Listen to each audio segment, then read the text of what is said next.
If you've been following our channel recently, you'll know we're fairly enamoured with Respawn Entertainment's free-to-play battle royale game Apex Legends. Fun though it is, I have to admit it's also fairly tricky. The action is fast-paced and your opponents can soak up a surprising amount of damage before getting downed, making sharp reflexes and good aim vitally important if you want to come out on top. So if, like me, you could do with a bit of a leg up, I've put together a list of 20 handy tips to help make you champion of the arena. Oh no!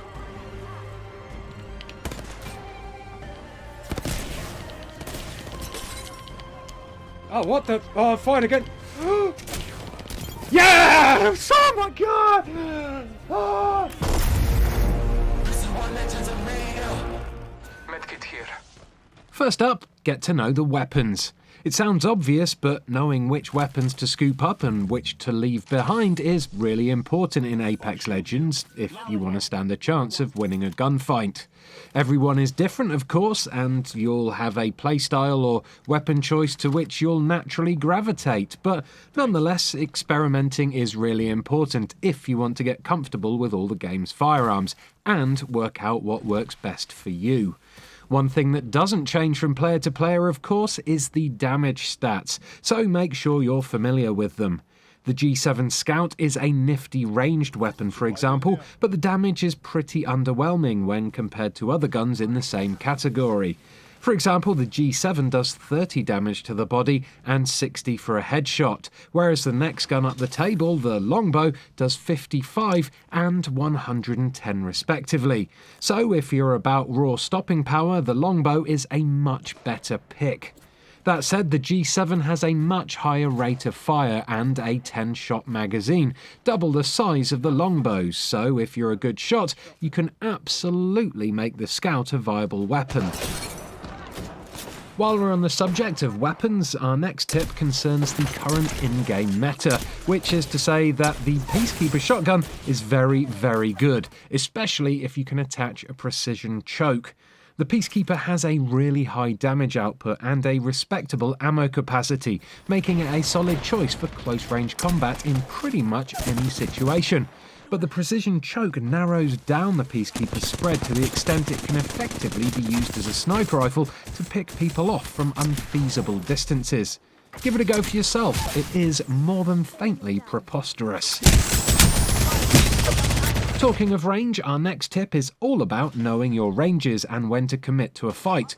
Or, to put it another way, our next tip is not to engage the enemy at long distance unless you have the right weapon and the skills to back it up, because otherwise you're just asking for trouble. Given this is a Respawn game, it should come as no surprise that Apex Legends excels at close to mid-range combat, and with a fairly hefty time to kill stat on each player, you're fairly unlikely to kill another player outright if you're sniping from far away. What's more, Apex Legends has a small map, which means you're likely to attract a third party if you get into a fight, and a drawn-out long-range battle is a great way to advertise your location. Sticking with weapons for the time being, our next tip is to prioritise extended ammo clips when looting. Apex Legends SMGs are great in my opinion, but they tend to have pretty small magazines that can leave you vulnerable when reloading in a firefight. Get an extended mag on there, however, and they suddenly become a lot more viable, to the extent that they're pretty damn powerful. They're important enough that you might want to tell your squad mates you're looking for one so they can give them a ping should they find any on their own. Extended heavy mag here. Level 3. Pinging stuff, actually, is vital enough that it forms the next tip on our list. It may seem obvious given pinging is covered in the game's training mission, and frankly it's all anyone ever talked about for the first few days after the game launched, but flagging stuff up is vital to success in Apex Legends.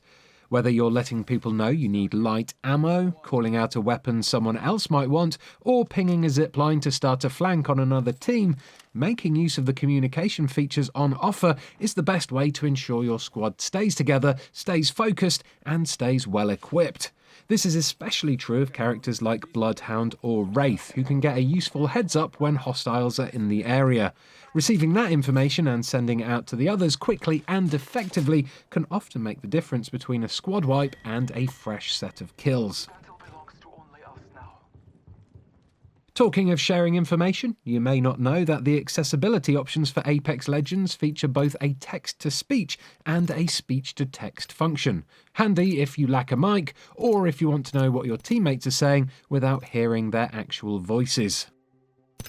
Of course, this being a battle royale game, your enemies will get knocked before they die, either by bleeding out, taking too much additional damage, or having the rest of their squad knocked down as well, thereby eliminating the whole lot. And in Apex Legends, just as in any other battle royale game, the rule is the same. Downed enemies cannot hurt you, so don't waste time trying to kill them if they still have active squad mates. Taking your eye off the ball like that is a great way to get killed. However, in Apex Legends, there is one notable exception. There is one special knockdown shield that allows downed players to self-revive by way of a lengthy animation in which they plunge a syringe directly into their own chest and writhe about for a bit. If you see someone knocked down with this shield, which has a distinctive golden glow, you need to keep an eye on them, as they may well get up again when your back is turned. It also may be the case that the rest of the squad is in fact dead, only their shield is giving the false impression that others are still out there. The shield also has a lot of health, so either use a finisher to put them down, which is risky, or wait until they try and self-revive, at which point they're totally vulnerable. Keep that one exception to the rule in mind, and you shouldn't have any trouble. Giving my shields a recharge. A quick bonus tip while we're on the topic, enemy shields make a shattering noise when they break, so listen out for that and try to capitalise on your enemy's vulnerability as soon as possible. The next few tips are all about getting around the map efficiently, and the first of these is that characters in Apex Legends can climb a lot higher than many people, especially beginners, realise. Apex doesn't have full-blown Titanfall 2 wall running or triple jumping, of course, but sprinting at a wall and then pressing and holding jump will let you climb up to about 3 or 4 times the height of your character.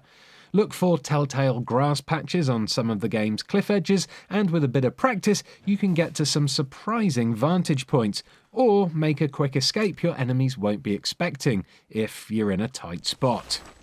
On the topic of climbing, you can use doors to give you an extra bit of height when trying to reach an elevated position. In a move that will be familiar to any old-school PUBG players, opening a door and wall climbing onto the top of it will give you the extra height needed to reach otherwise inaccessible ledges and rooftops, meaning you can stage an ambush from some truly unexpected places. This one takes a bit of practice to do swiftly and reliably, but master the skill and it'll serve you well. We got to watch each other's back. Now, with a game like Apex Legends being all about speed and momentum, you might feel a bit put off by bigger, slower characters like Gibraltar. But don't be, it's all in your mind. See, as has been confirmed by the development team on Twitter, every legend moves at the same speed. It's just the height of the camera and the timing of the run animation that gives a sense of going faster or slower than normal. It makes sense when you consider Wraith is meant to be lithe and sneaky, while Gibraltar is a hunking tank of a character, but don't let his implied heft fool you. Everyone has the same basic speed stats. Supply ship inbound. Where your speed varies, of course, is in the slide, which allows you to accelerate, especially when going downhill. Sliding as often as you're able to is a good way to add a little extra pace over simply sprinting from place to place, and it has the added bonus of making you harder to hit. If you jump at the end of a slide, you can continue moving at slide speed for a little longer, so if you practice the timing, you should be able to move at a decent clip about the place, whilst avoiding incoming damage. That said, getting about efficiently is about more than running at the same speed as everybody else, or using a slide jump. It's also about using the environment to your advantage, whether that's by deft sliding or the use of zip lines. Zip lines, in fact, are particularly useful as they're almost entirely silent. You will be exposed for a few seconds when you're on said zip line, but if you catch a squad unawares, you can use a zip line to reposition and spring a hasty ambush. While we're talking about ziplines, Pathfinder's is obviously extremely useful in this regard, as his ultimate ability allows him to set up a zipline on the go. But our next tip actually concerns his other active ability, the grapple. It's extremely useful for scaling buildings, sure, but did you know you can also hook enemies with it? This is especially useful if you're using a close-up weapon like a shotgun, and it lets you down your foes more reliably. Assuming the grapple hits your target, that is. While we're talking about downed enemies, it's probably a good time to talk about finishers. Finishers are funny things. They're a guaranteed way to get a kill without having to break someone's knockdown shield, but they also leave you vulnerable when attempting them, and there's no way to cancel the animation. So, more often than not, they serve as an exercise in hubris. Here we go. Oh, shit. Oh, fuck. Ah, it's showboating too much. Ah. As a rule, you'd be better off not using them unless you're positive there are no enemies close. Focusing on downing the rest of the squad is a much better use of your time.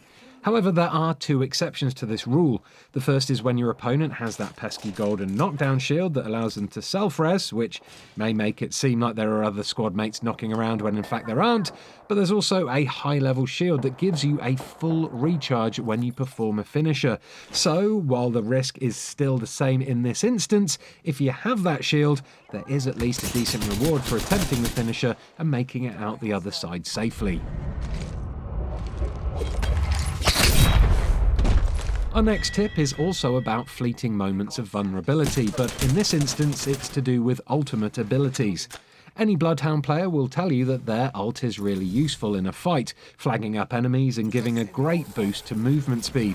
Those buffs, however, are preceded by a painfully slow animation during which you can't use any weapons, turning you into a sitting duck even as you become the so-called beast of the hunt. Knowing when to pop an ult so as to make sure it's actually useful rather than a death sentence is really important. We've got a couple more tips concerning ultimates actually. First, if you're playing with a lifeline on your team, make sure that player is using their ult whenever they can to cool down supply drops. Flag up ultimate accelerant wherever you find it in order to keep that loot coming as often as possible. That said, it's important to know when to cry off that sort of thing, as supply drops do give away your position, and in the late game, that can lead to serious trouble, or give you the chance to set up an ambush, whichever. Next up, you can go through the portals placed by Wraith's ultimate ability, even if they've been placed by your enemies. This is almost certainly not a good idea, but still, it's nice to know, I guess. Reloading. Incoming care package. One last tip regarding ultimates, and that's to get wise to the possible combinations between the different legends on offer. As you've almost certainly twigged by now, Beast of the Hunt lets you see through smoke, so getting Bangalore to pop smoke while Bloodhound unleashes their ultimate can make for a delightfully one-sided gunfight. Experiment, read up online, do what you have to, just make sure you know what your team is capable of before you make the drop. And finally, here's a tip for all you loot hoovers out there. Don't be afraid to break off from your jump master as you near the ground so your team can spread out a bit. It may seem a little rude at first, but if everyone comes down in exactly the same position and starts looting the same building, the schnaffles will disappear sharpish, and slower team members may be left with nothing but a swift punch to defend themselves with. Oscar Mike. And those are all the Apex tips we have for you now. If you're a proper legend, you can share your words of wisdom in the comments below. And who knows, if we pool our knowledge together, maybe we'll all stand a chance at being champion of the arena. Thanks so much for watching. Do like this video if you found it useful, and feel free to subscribe to Eurogamer for more Apex videos in the future. Goodbye, champs. Yeah. I didn't really help too much then.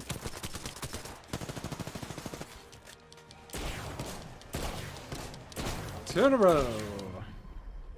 You are the Apex champions. Quite like that, Mirage.